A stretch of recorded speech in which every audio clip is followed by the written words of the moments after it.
Оқушылар, бүгінгі сабақта қазақ тілінің 6 сыныпқа арналған тест тапсырмаларын талдайтын боламыз.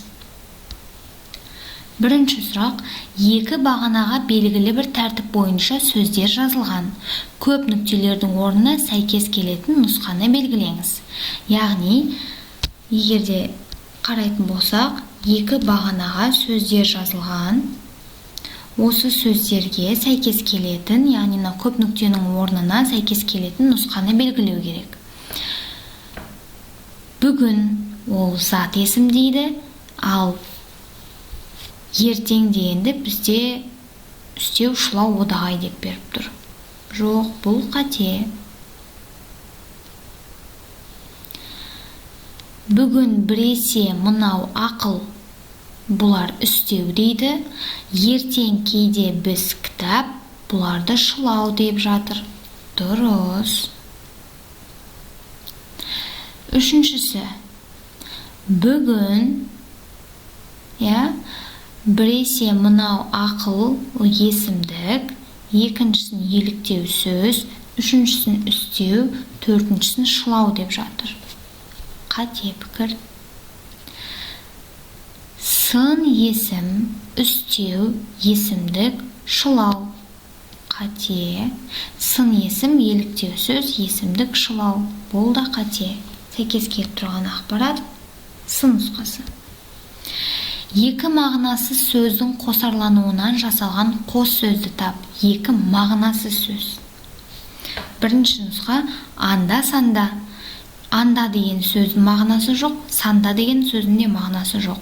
Оқта-текте, екеуінің де мағынасы жоқ. Бірен-саран, екеуінің де мағынасы жоқ. Әзірше алып көрейік. Көзбе-көз, көз дегеннің мағынасы бар. Өз-өзінен мағынасы бар. Бір-біріне мағынасы бар. Келмейді. Теп-тегіс, бар мағына тегіс дегенде. Жылы, бар. Үбілкен, бар мағына. Келмейді. Арық-тұрық, арықта бар. Бала-шаға, балада бар. Емін-еркін, еркінде бар мағына. Демек келмейді. Оңды-солды, екеуінде де мағына бар. Әрі-бері, екеуінде де ірілі-ұсақты, екеуінде де бұл да келмейді. Демек А нұсқасы. Ана алдында, ата алдында қызмет. Мақал-мәтелдің мағынасына сәйкес келетін тек бітеу буыннан тұратын зат есімді тап. Бітеу буын дегеніміз буын, яғни мынау Б әрпі,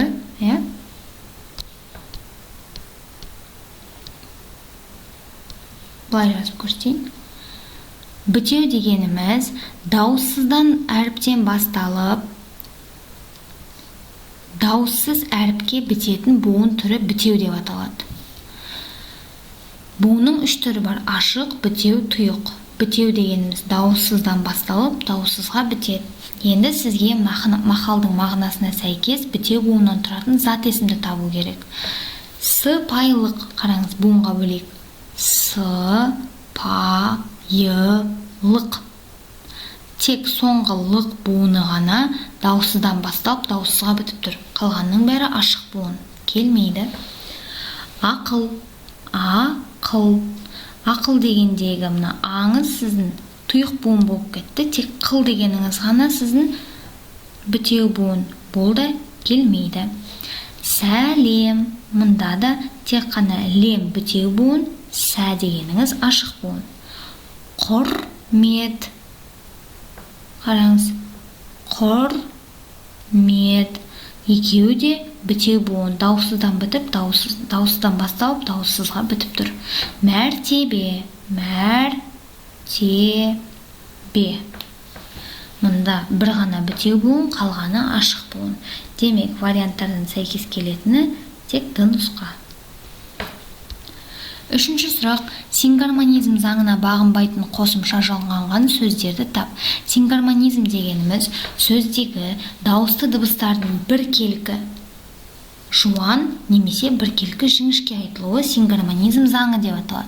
Бізге сингармонизм заңына бағынбайтын қосымша керек. Варианттармен көрейік. Болашақ келешек деген болмайды. Заң сақталған. Бапкер атпен деген осы болады. Себебі қараңыздар, А деген бізде жуан е деген жіңішке. Жілік сүйек келмейді, бәрі жіңішке. Түнде кешке келмейді, бәрі жіңішке. Барады, келеді, бұл да келмейді. Демек, В нұсқасы. 5-ші сұрақ. Айтылуы мен жазылуында айырмашылық болатын сөзді табыңыз. Мектеп, мектеп, ешқандай айырмашылық жоқ. Сөзшең, сөзшең, сөзшең. Яғни, мұнда ықпал бар.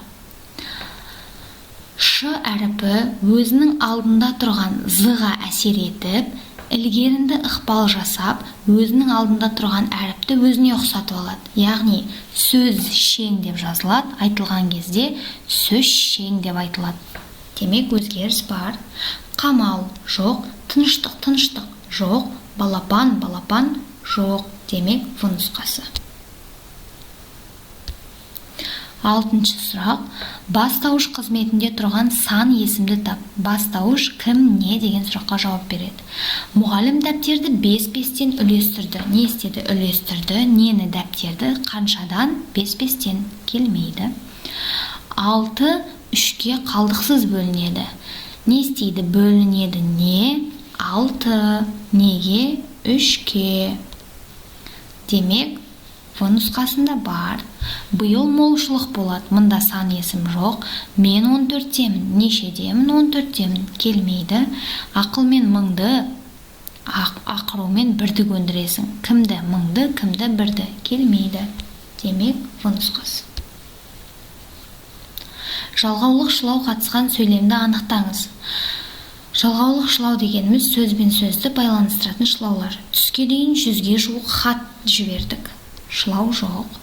Ертеде бір әулие кісі болыпты мыс. Жоқ. Біресе мәтін оқимыз, біресе теледидар қараймыз. Енді қараңыздар, мына бөлік пен мына бөлікті байланыстырып тұрған шылаулар ол біресе, біресе. Демек, бар.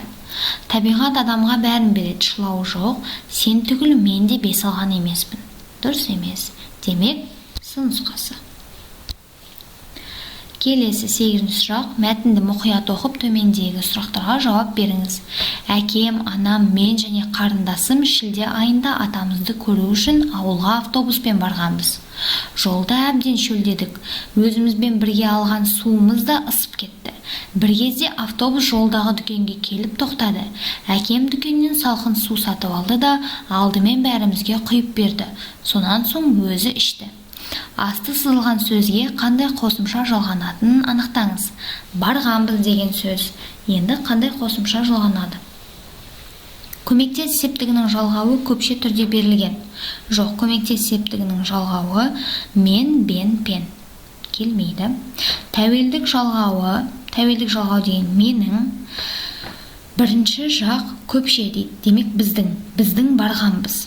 Келмейді мағынасы бойынша. Жүктік жалғауы бірінші жақ көпше түр. Демек, біз барғанбыз. Келіп тұр. Жүктік жалғауы бірінші жақ жекеше. Мен барғанбыз. Келмейді. Тәуелдік жалғауы бірінші жақ жекеше. Менің барғанбыз. Мағынасы бойынша келмейді.